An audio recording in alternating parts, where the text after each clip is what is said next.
Hello, and thank you for tuning in to the annual video series from the International Symposium on Human Identification. Today, we're here with Julie Burrill and Josh Rice. Julie and Josh, you have a very unique workshop that you're presenting. I can't wait to hear more about it. It involves improv, which is something I don't think we've had here before. But before we go into details, why don't you each tell me a little bit about yourself and your background? Sure, yeah. I'm Julie Burrill. I work at the Alan Alda Center for Communicating Science, as well as the Leverhulme Research Center for Forensic Science over in Scotland. I'm sort of co-sponsored. And my background is really in forensic DNA for the most part. I've also worked at a public defender service, so I got to watch a lot of experts testify in a lot of different criminal proceedings. So that sort of combined interest got me really sort of invested in how people talk about science and how they testify about it. And I sort of used my professional experience and then my work in forensic DNA to sort of help people get better at that and help us figure out in this new landscape of forensic DNA how we can testify about it more accurately and effectively. Wonderful. Josh. And my name is Josh Rice. I come to this work from the theater world. So I've been an actor, teacher, performer, puppeteer, improviser for about 20 years. And I'm a lecturer in improvisation at the Alan Alda Center for Communicating Science. I'm an Alda certified facilitator. So in addition to this curriculum, we also have curriculum for climate scientists, for communicating science to policymakers. There are varying kind of specialties within our science communication that I also develop curriculum for. And a lot of the work that I did as a younger person was working with medical students and training them in empathic communications, especially in working with patients, and how to just talk to people in a way that makes them feel like they're really being cared for, especially in those really vulnerable moments. So that's how I kind of first got interested in the field of kind of communication and applying theater toward communication, and that's very much what our workshop is about. That is fascinating and something that I think could be incredibly valuable because you don't hear that being talked about too much. You know, we've been doing the symposium for 34 years and it isn't something that we've ever had here. So we're extremely excited. Why don't you tell us a little bit about what the workshop includes and why it's so important? Yeah, we're very excited to be here too. I know that saying we're doing improv and theater is a big reach for a lot of people. It's a very different type of skill set than a lot of forensic DNA experts come in. But we're hoping to sort of take people on this ride a little bit and teach them some new skills and use a lot of that really valuable improv-based communication stuff that Josh has such a wonderful background in and marry that with an understanding of the research about how we communicate and how we learn things and how we hear and how we listen and how we process quantitative and scientific information, particularly if we are not trained as experts in that field. So the workshop is really to sort of hone in on some of those skills, I think. And in terms of the improv aspect, we really want to tell participants and assure them that we're not here to make them actors. That is not part of the workshop. We're not asking them to engage in things that maybe they might feel a little inhibited to try to get into, but rather taking the really important principles of improvisation that Julie had mentioned, really active listening, being present with somebody and taking in the things that they are saying as opposed to thinking about what you want to say next. And being able to adjust in the moment, trusting you know what you know, and being able to adjust what the next thing is you want to say based on what's coming or how people are reacting to you. And it's really about just a presence and an awareness and being more in the moment, which is really hard to do in 2023. I think anybody in any field might say that. But being able to take some of these principles, ask participants to go through an exercise where you explore one of these principles in particular, and then we ask them to debrief the experience that they just had and tell us how they can find the applications to their work as communicators in a courtroom. So it's very experiential. They do most of the work. Julie and I guide them through and facilitate the getting them through the experience of it. And then we facilitate that feedback discussion so they're able to draw the connections for themselves and hopefully spark some aha moments. I think what you just said about active listening in the last 3 years, I mean, I think it's been more difficult than ever for people to be present. And I don't know how many people have talked to me in the last week alone about how they're struggling at work because things are just so different.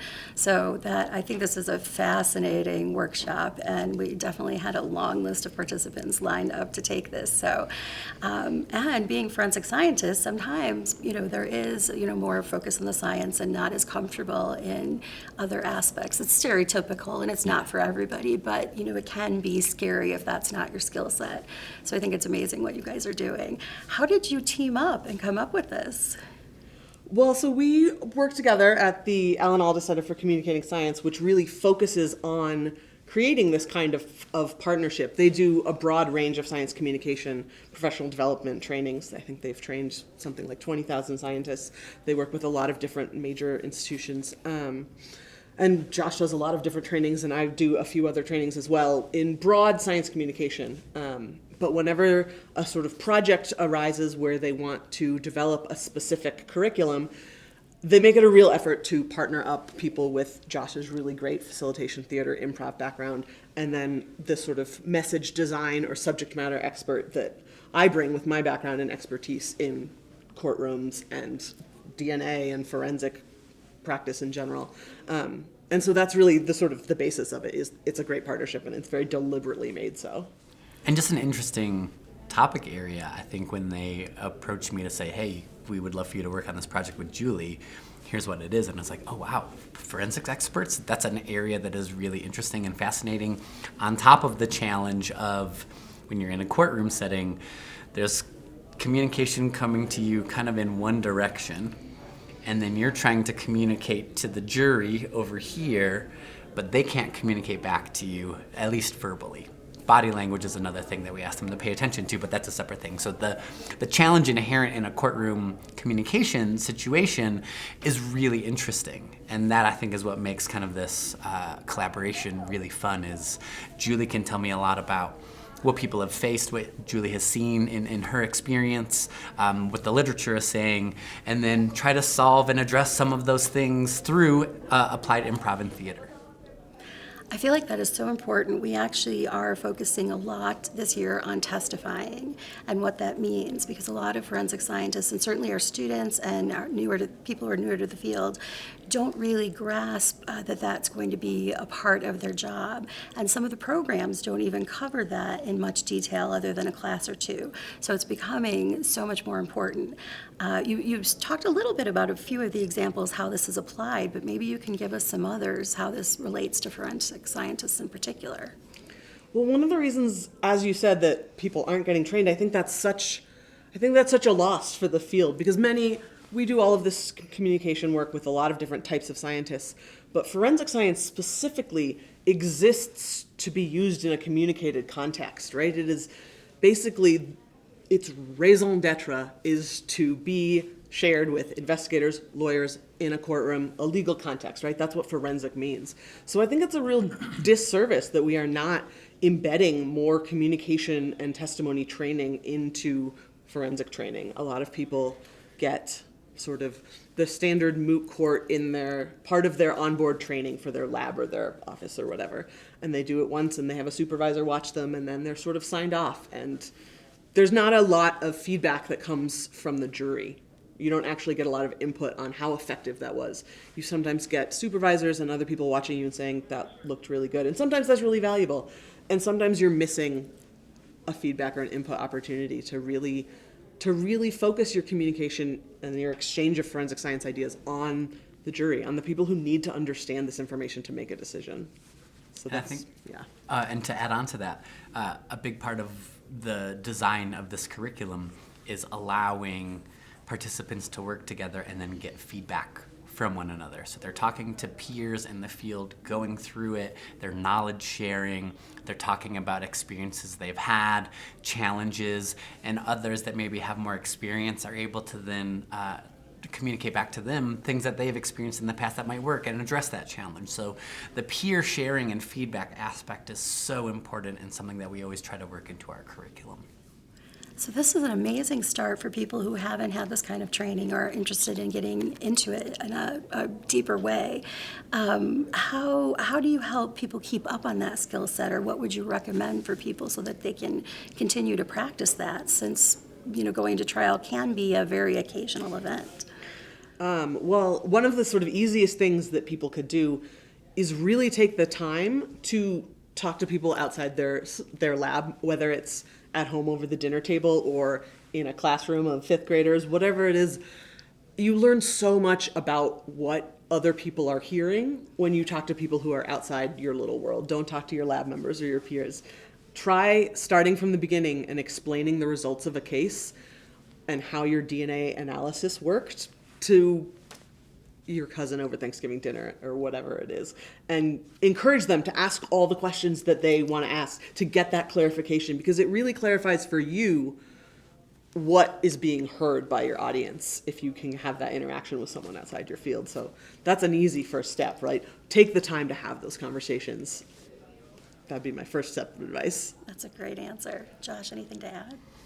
I think just trusting that your peers can be a really useful tool for you. And even if it is running what you might be asked to say and anticipating some questions and having your peers maybe ask you those questions as a direct exam or a cross exam, and then trying to answer and then stopping and pausing and checking in and seeing, did I answer this right? I'm worried that I'm doing this. Can you give me some feedback on this thing? Or what did you hear that made you feel like I was communicating to the jury really well?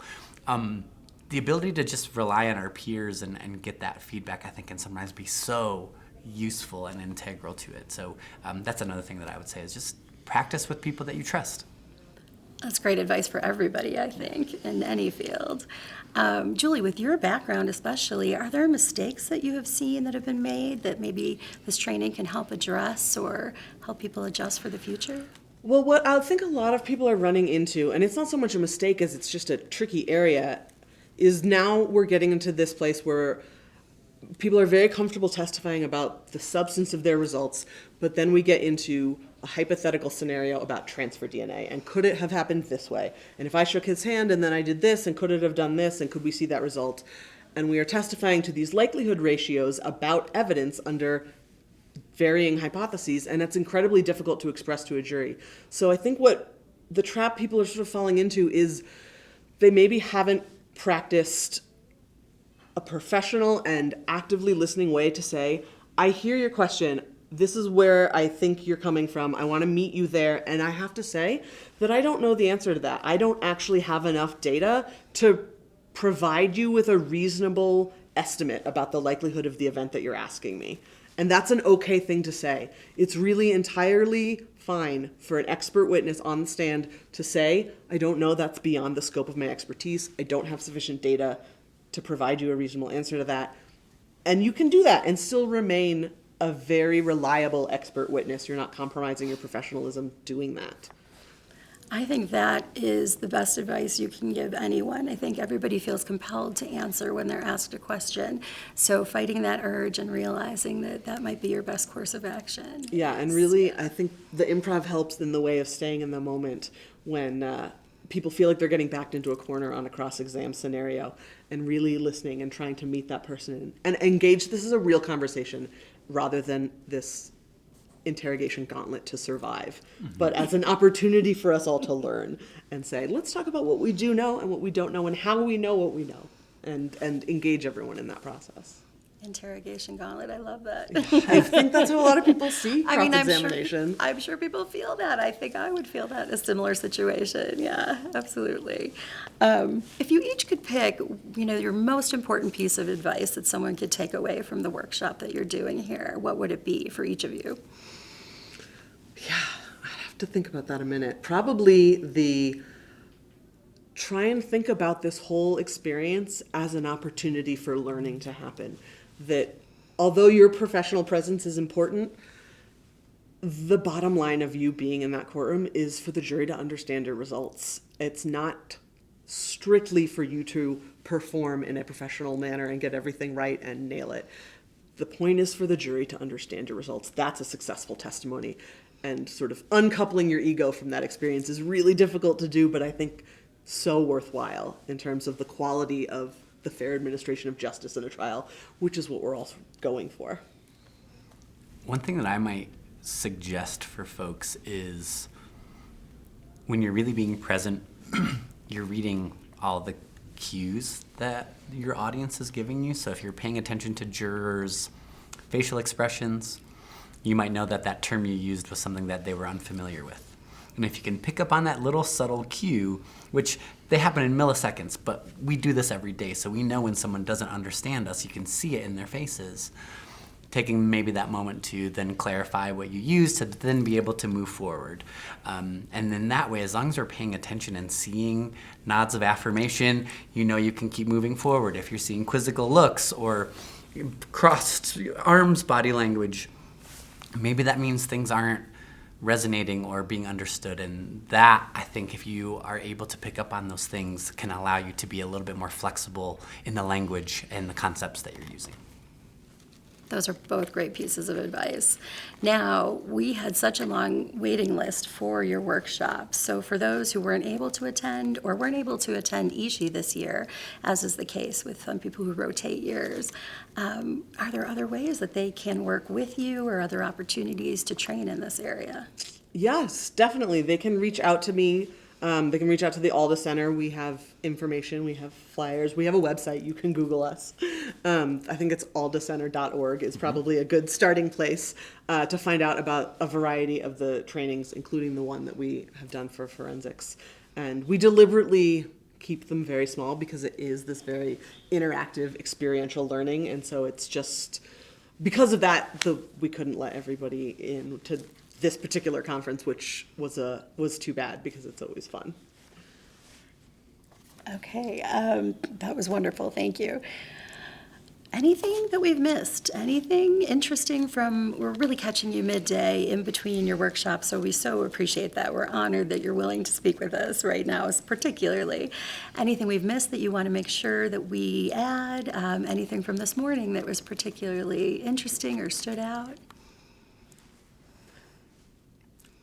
You know, I think the inhibitions that people might have when they hear things like theater or improv and the fears that they might have of what the workshop might entail because of that subject area, we do our best to really be responsive teachers and facilitators. And if we see someone might have a little bit of anxiety around something, we're going to work to make them feel as comfortable as possible and as cozy as possible. And that's for every participant, but we're always really cognizant of how you might feel about this idea of improv or the idea of trying an exercise that lives in a more theatrical context as opposed to a communications context. And then connecting the dots for them by seeing how they're feeling, assuring them that we might try something that might feel a little uncomfortable at first, but when we sometimes lean into those areas of discomfort, then there's a really great growth opportunity on the other side of that. So we're really approaching things with kind of a really soft touch. We're not making anyone do anything that they wouldn't want to do, but we encourage them. We give them lots of really positive feedback and hope that they will try something and maybe find those connections on the other side for them that they maybe wouldn't have otherwise experienced. Yeah, and I will add to that people have really been wonderful so far at this conference. We've had a lot of fun doing it, and I think people, although they're outside of their comfort zone, have sort of come in with open minds and a willingness to try something new. And that's been really lovely and wonderful to work with people like that. Oh, that's so good to hear. I really enjoy this week every year. I know we're so happy to have you. I can absolutely see you coming back if you have the time. Is there a reason that you selected Ishi and you were willing to come and work with us? I know there are a lot of opportunities out there. We always like to ask that. You've covered some of that, but if there's anything to add? No, we were just excited to have such a sort of platform to be able to talk to DNA analysts who are doing this sort of work in the field. And we have done this workshop with a sort of mixed participant list. So it's designed with all types of forensic analysts in mind, and having the opportunity to do it here, where it's really almost exclusively DNA experts, and we can sort of hone in on some really specific challenges that people face because they're talking about star mix or likelihood ratios or whatever the particular challenge is. It's been really interesting for us. So that, I think, because that's my background is in DNA, it's been really engaging for me personally to get a chance to sort of hone in on those challenges specifically and try and work with people to help them communicate this area better that I am so passionate about. Josh, anything to add before I move on? I think it's always a fun challenge to have a mixed group of forensics types of experts, and then also a group that might feel a little bit more within the same discipline. And that, I think, allows for sometimes more richer conversation. So I think the opportunity to work with DNA analysts specifically allows certain parts of the workshop to really build and knowledge share in ways that might be a little bit more difficult for someone that works with documents trying to talk to somebody that works with DNA. Sometimes that can be a little bit different, but DNA to DNA, they have so much more in common and more knowledge to share, and that is such a lovely thing to be able to see amongst participants. Well, you two are fantastic. I mean, just from the short time together, now I want to take your course. Please do. We'd love to just have with you. It would be great. From a different angle, or maybe it doesn't matter, from the same angle. Before I ask this question, because obviously this is a fantastic thing you've put together and you really know what you're doing, how long have you been doing this together, the two of you?